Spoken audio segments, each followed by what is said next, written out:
নমস্কার বন্ধুরা, কেমন আছেন সবাই? আজ চলে এসেছি আমি একটা নতুন ভিডিও নিয়ে। আজ শনিবার, আমার বাড়িতে যে নিরামিষ রান্না হয় সেটাই রেসিপি নিয়ে। আজকে হবে ওল শাক ভাজা। প্রথমে ওল শাক ভাজার জন্য কড়াইতে তেল, দুটো শুকনো লঙ্কা, একটু কালো জিরে দিয়ে দিলাম। এবার ওর মধ্যে একটু নারকেল কোড়া, তারপর ওল শাকটা দিয়ে তার মধ্যে একটু লবণ, একটু হলুদ, একটু চিনি দিয়ে দিলাম। নিরামিষ রান্না তো একটু চিনি দিলে ভালোই হয়। এবার পুরোটা আমি ভালো করে নেড়ে নেব। নিয়ে রান্নাটাকে আমি একটা থালা দিয়ে ঢেকে দেব। এবার ঢাকনা খুলে দেখুন কেমন শুকিয়ে একদম অল্প হয়ে গেছে, ভাজা ভাজা মতো হয়ে গেছে। আরেকটু হবে, আরেকটু এর যে জলটা আছে সেটা টানিয়ে নিতে হবে। এবার দেখুন আরও অনেকটাই সুন্দর হয়ে গেল, ভাজা ভাজা হয়ে গেছে। এবার এটা আমি নামিয়ে নেব। আমার রান্নাটা প্রায় হয়ে গেছে। আমি রান্না করতে করতে দেখুন এপাশে ভাতটা বসিয়েছিলাম, ভাতটাও হয়ে গেছে। এবার আমি এটা নামিয়ে নিলাম। ওল শাক ভাজাটা নামিয়েছি, দেখুন কেমন কমে একটুখানি হয়ে গেছে। একটা ছোট্ট বাটিতে পুরোটা হয়ে গেছে, ছোট্ট বাটির মধ্যেই এসে গেছে পুরো রান্নাটা। এবার আমি বাঁধাকপিটা ভাপ দিতে বসিয়ে দেব।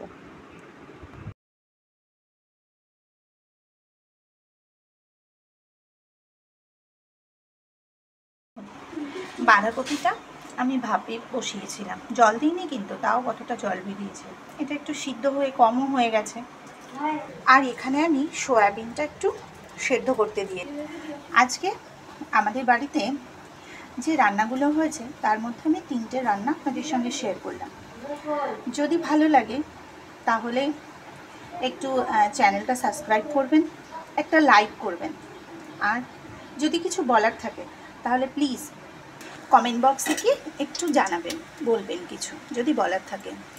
আমি এবার বাঁধাকপিটা রান্না করব। তার জন্যে আমি কড়াইতে তেল, একটা শুকনো লঙ্কা, একটু তেজপাতা দিয়েছি। যেহেতু এটা নিরামিষ রান্না, এর মধ্যে একটু আদা জিরে বাটাও আমি দেব। কড়াইয়ের মধ্যে আমি আদা জিরে বাটা দিয়ে দিলাম, একটু নেড়ে নেব। এবার আমি বাঁধাকপিটা দিয়ে দেব। অসময়ের বাঁধাকপি তো, বর্ষার সময়। এখন দেখুন বাঁধাকপি থেকে কেমন জল বেরিয়েছে, এই জলে বাঁধাকপির আলুগুলো সব সিদ্ধ হয়ে যাবে। এবার আমি এর মধ্যে নুন, হলুদ, মিষ্টি সবটাই দেব। লবণটা দিয়ে দিলাম, এবার হলুদ দিয়ে দিলাম। এটা অলমোস্ট সিদ্ধ হয়েই গেছে প্রায়। এবার এর মধ্যে আমি একটু চিনি দিয়ে দেবো। সব রান্নাতেই আমি একটু চিনি দিতে পছন্দ করি।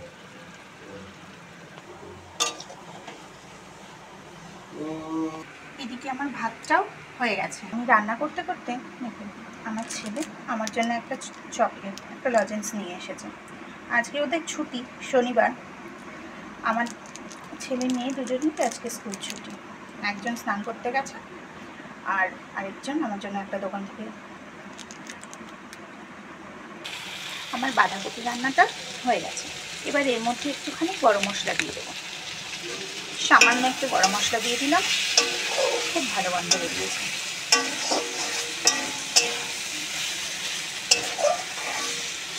শুকিয়ে অল্প একটু হয়ে গেছে। এবার আমি সোয়াবিনটা রান্না করব। সোয়াবিনের জন্য আমি কড়াইতে তেল, একটু জিরে, একটু গোটা গরম মশলা, একটা শুকনো লঙ্কা, একটু তেজপাতা দিয়েছি। এবার এর মধ্যে আমি আলুগুলো ভেজে নেব।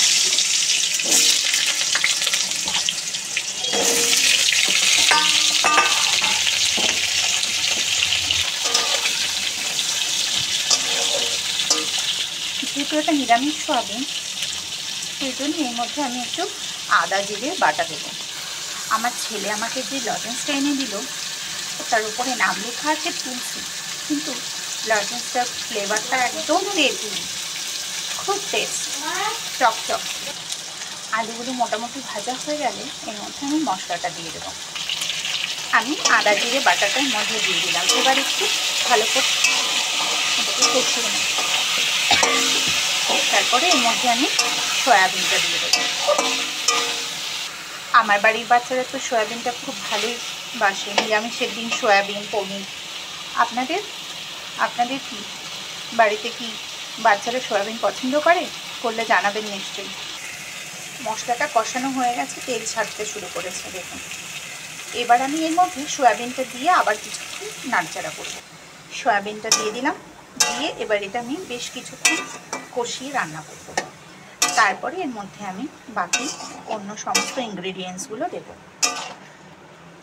যেমন নুন, হলুদ, সব কিছু কিছুক্ষণ পরে দেবো। আগে এটা একটু ভালো করে কষিয়ে নেব। এবার আমি রান্নায় লবণ দিয়ে পর এবার আমি হলুদটা দিয়ে দেবো। লবণটা হয়ে গেছে দেওয়া, এবার হলুদটা। রান্নায় যেমন আমি চিনি দিতে পছন্দ করি, তাই একটু চিনি দিয়ে দিলাম। নিরামিষ রান্নাগুলোতে একটু চিনি না দিলে ভালো লাগে না বলুন। এবার এটা আমি ভালো করে কষিয়ে দেখুন বন্ধুরা, সোয়াবিনগুলো কেমন সেদ্ধ করে নিয়েছিলাম, কেমন নরম হয়েছে। আমি কিন্তু জলটা ফেলে দিয়েছি তেমন নয়, জলটা এতে যতটা সোপ করার করে নিয়েছে। আবার সোয়াবিনটা খুব সুন্দর নরম সফট হয়ে গেছে দেখুন, বাচ্চাদের জন্য খুব ভালো। এতে কিন্তু কোনো শুকনো লঙ্কা বা কিছু দেওয়া নেই, কিন্তু দেখুন কেমন কালারটা এসেছে কাঁচা লঙ্কা দিয়ে। সোয়াবিনটা কষানো হয়ে গেছে প্রায়। এবার এর মধ্যে আমি জল দিয়ে দেবো। তেল ছাড়তে শুরু করে দিয়েছে, এবার এর মধ্যে আমি জল দিয়ে দেবো। জল দিয়ে দিয়েছি, এবার এটা আমি ঢাকা দিয়ে দেবো। সোয়াবিন রান্নাটা কিন্তু আমার মোটামুটি হয়েই গেছে। যেহেতু এটা নিরামিষ সোয়াবিন, সেই জন্য আমি এর মধ্যে একটু গরম মশলা, একটু ঘি দেবো। ঘিটা তো বাচ্চাদের জন্য খুব ভালো।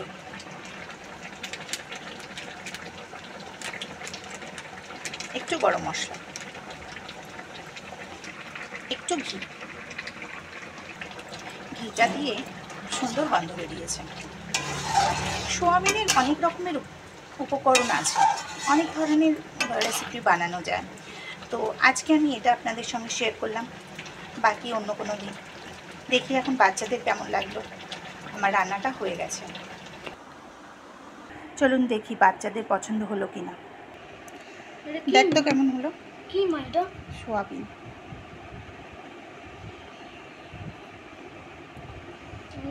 সোয়াবিনটা কিরকম নরম নরম হয়েছে, ভালো টেস্টি, একদম বেস্ট। গন্ধটাও ভালো বের। এটা খুব আলাদা। এটা খুব আলাদা হতো আগে সামনে। বাইরে দেখ কেমন হাওয়া দিচ্ছে। নিস